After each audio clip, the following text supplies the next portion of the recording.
I'm just gonna read you guys something that I wrote for myself, um, and I decided to translate to English and to share it with you.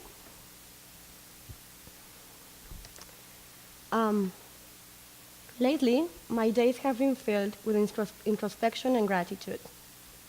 Gratitude is a pleasant feeling, and it keeps me going. Introspection, on the other hand, is a challenging action, but it is exactly what I want to be doing. I am learning how to face myself, and it takes time. It also takes an insane amount of energy, and most importantly, it takes honesty. I learned how to lie at about the same time that I learned how to speak. When I lie to others, I am also lying to myself.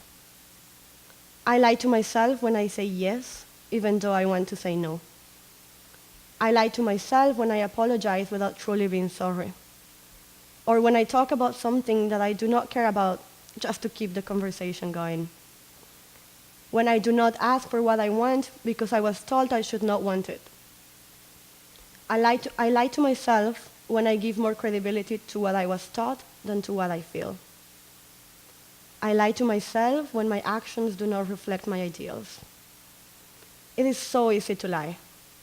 Often, it is expected. And it does not take much time or effort. In fact, lying is the foundation of small talk. And it seems that small talk is the foundation of our everyday interactions with each other. Basically, how everything begins.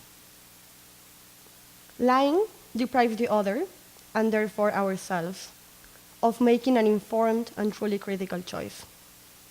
Sometimes, when lies are said too often, we end up believing them. And this is especially dangerous when we lie about ourselves.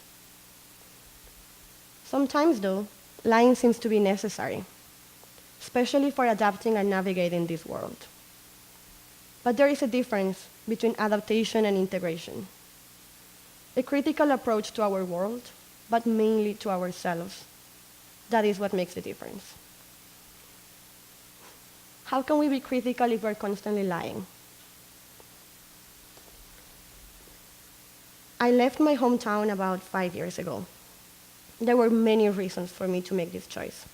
But do not get me wrong, I am deeply in love with the place where I come from.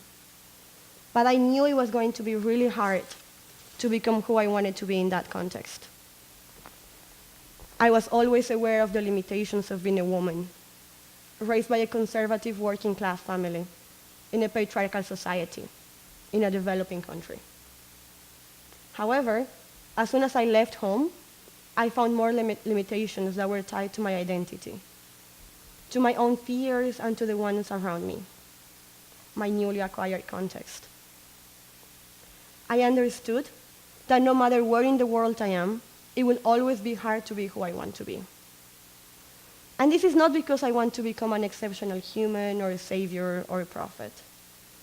I think it is because I aspire to something much more simple.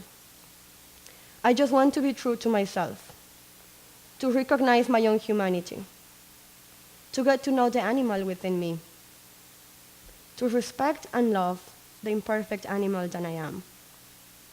Only then I will be able to be critical with the world around me and to truly live up to my ideals. For this to happen, deconstruction is urgent, and learning is crucial, and honesty is essential. Lately, my days have been filled with introspection and gratitude. I am grateful for those that have listened to me, my fears, my desires, my mixed feelings. I am grateful because I can have real conversations quite often here. Through them, I practice my honesty. When I have the opportunity to honestly talk and be critical about what really matters to me, I am practicing how to be free. I am also grateful for those that have been honest with me by sharing what matters to them, only when I feel like listening and when they feel like talking. Sometimes talking about the strength of the sun or the length of the visit of this winter is just enough. And I guess it's fine. But right now, I am grateful for the kind of conversations that make me stop and reconsider my actions, that help me reconnect with others, and therefore with myself. It takes time to unlearn what we were taught without being asked. It takes a critical approach to sort out those lessons, to pick the ones that are beneficial to us, and then let go of the others. It takes introspection to make sure we're being honest. It takes some practice, and definitely more than one person to be free. Thank you.